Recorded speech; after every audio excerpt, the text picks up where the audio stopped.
Flamengo venceu ontem o Alcas por 4-0, atuação de gala, na minha opinião, a melhor atuação do time do Sampaoli, e ele deu algumas pistas. Vamos falar aqui sobre esse jogo em si, o futuro também do Flamengo, como ele pode montar o time a partir desse resultado bem positivo com as novas contratações Luiz Adriano e Rossi chegando. Mas primeiro vamos falar sobre o jogo de ontem. Como eu disse, para mim, uma das melhores atuações aí do Flamengo nos últimos anos. 4-0, venceu o Alcas. É de ser ponderado também que o Alcas é um adversário bem fraco, mas convenhamos também, o Flamengo perdeu lá na altitude contra o Alcas. A melhor notícia, obviamente, é o Bruno Henrique, que foi titular depois que voltou da lesão pela primeira vez e conseguiu fazer um gol e fazer uma atuação muito boa jogando ali pela beirada. Jogou 75 minutos, fez um gol. Tá aqui os números, não vou citar todos aqui para não perder muito tempo, mas o destaque ali é que ele ganhou 9 de 10 duelos durante a partida, então foi realmente muito bem.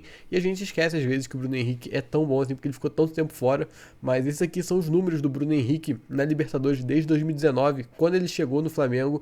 Ele é o primeiro jogador, o jogador com mais dribles certos entre todos os jogadores que jogaram a Libertadores nesse período, também o que mais ganhou duelos, segundo em assistência, segundo em grandes chances criadas, terceiro em participações em gols, terceiro em chutes no gol e terceiro na nota do SofaScore, que é esse aplicativo tão bom de estatísticas. Outro jogador a ser destacado também é o Wesley, que fez uma atuação muito boa depois de algum tempo oscilando bastante, principalmente o primeiro tempo dele foi bastante bom, criou uma jogada ali no gol do Bruno Henrique, se não me engano, que ele vai no fundo dar uma tabelinha e assistência do Everton Ribeiro, mas muito boa notícia o Wesley, tomara que ele consiga se adaptar de vez ao profissional, porque oscilou bastante, mas ontem mostrou bastante qualidade. E o último destaque para mim desse jogo foi o Vitor Hugo, que para mim foi o melhor em campo, jogou muito ali no meio campo, participou ali de praticamente todos os gols também, ligando os contra-ataques, e o Sampaoli disse isso aqui na entrevista coletiva: Vitor Hugo para mim não é mais uma promessa, ele já virou realidade.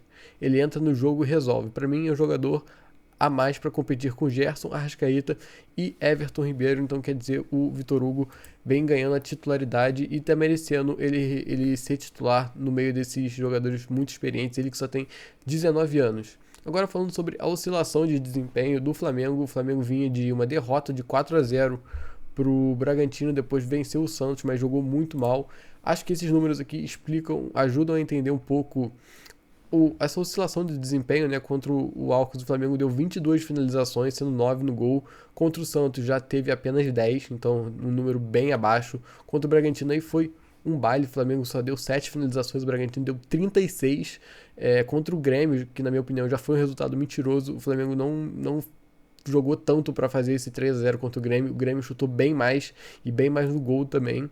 Contra o Racing também, outro jogo que o Flamengo deixou o adversário chutar mais no gol do que o próprio time. Então 8 finalizações do Racing contra 6 do Flamengo. E contra o Vasco também chutou mais no gol do que o Flamengo, aquele 4-1, que outro resultado que na minha opinião foi mais do que o Flamengo merecia. Principalmente agora depois da data FIFA, muita gente não entendeu o desempenho ruim do time depois desses 10 dias de treinamento.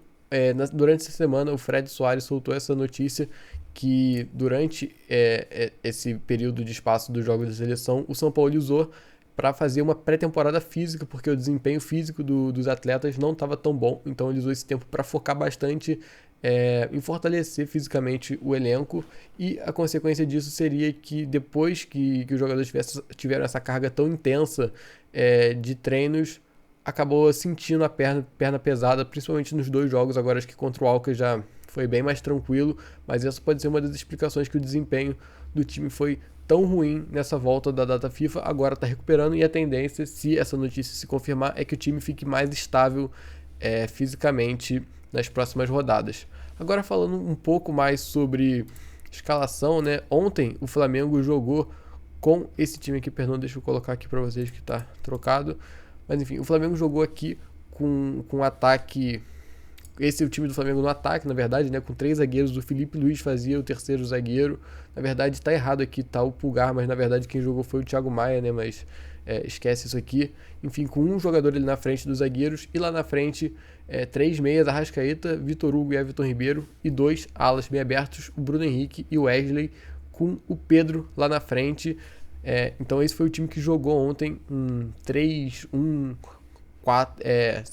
sei lá, não sei falar esse esquema tático, acho que nem existe e isso nem é importante, o nome dele em si. E na hora de defender, o Flamengo defendia com 4-4-2, Bruno Henrique se juntando aos meias para voltar com Arrascaeta sendo teoricamente poupado nesse momento defensivo. E agora, para dar um pouco mais da minha opinião, o que seria meu time ideal para o Flamengo nos próximas rodadas, aí com a chegada dos reforços, esse aqui seria o meu time ideal. Eu ainda apostaria em Gabigol e Bruno Henrique para ser essa dupla de ataque. O Pedro, por mais que venha fazendo gols, acho que ele não é o melhor encaixe possível para o Bruno Henrique e para o Arrascaeta. Esse trio aí já se mostrou extremamente entrosado e eu apostaria um pouco mais neles, com o Wesley aberto na direita, Gerson aberto na esquerda, com Arrascaeta e Vitor Hugo por dentro, fazendo um esquema até parecido com o do último jogo, com Ayrton Lucas fazendo ali esse terceiro zagueiro no lugar do Filipe Luís, mas o Filipe Luís também jogou muito bem ontem e se manter esse nível tranquilamente pode ser titular no lugar do Ayrton Lucas. Essa escalação aqui também é possível fazer uma troca ali, tirar o Arrascaeta, que a gente sabe que não aguenta às vezes os 90 minutos, colocar o Cebolinha, puxar o Gerson um pouco mais por dentro. Pode também trocar ali o Vitor Hugo pelo Everton Ribeiro, que pode ser um cara que pode entrar bem na segunda etapa. Outra coisa que pode ser feito nesse esquema tático é a entrada do Luiz Araújo e a saída do Cebolinha, puxando o Ayrton Lucas para ser esse ala. Então mantém o mesmo esquema tático ali, só trocando os alas. O Alan também pode jogar ali na posição do Pulgar, que eu acho que é ali a posição que o Alan, se ele chegar realmente, vai ser onde ele vai brigar. E também dá para mudar um pouco, vou colocar o Arrascaeta junto com o Pedro, o Arrascaeta sendo um desses atacantes, no caso, chegando um pouco mais por trás. Mas é isso, essa é a minha opinião. Acho que o Flamengo aí deu sinais bem positivos que pode melhorar o desempenho, estabilizar e começar a ser um time realmente regular, que ganhe e ganhe jogando bem. Quero saber a opinião de vocês, o que vocês acharam desses campinhos, vocês acham que o Flamengo tem tudo para agora engrenar de vez na temporada, crescer no momento certo? Quero saber a opinião de vocês, deixem nos comentários, vamos debater. E se você assistiu o vídeo até aqui, muito obrigado pela audiência, não esquece de deixar seu like e se inscrever no canal. Tamo junto, valeu, falou!